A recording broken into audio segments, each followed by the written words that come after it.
এদিনাখনৰ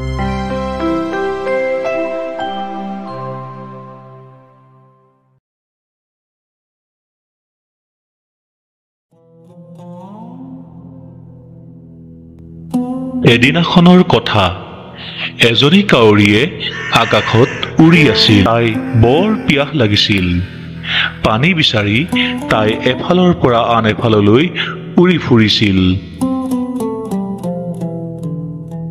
এইদৰে গৈ তাই এজোপা গছৰ ডালত বহিলগৈ।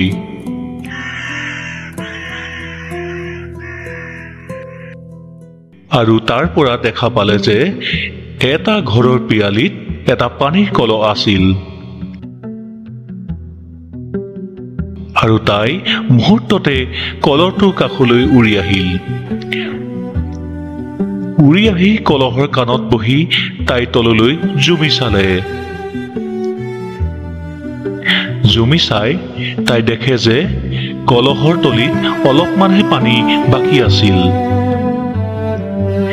তাই ঠোঁটেৰে খাবলৈ চেষ্টা কৰিলে যদিও সফল নহল।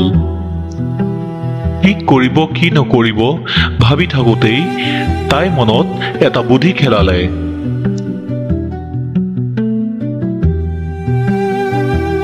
তাই ওচৰতে থকা এটা শিলৰ দমৰ পৰা এটা এটাকৈ শিলগুটি আনি কলহটোত দিবলৈ ধৰিলে।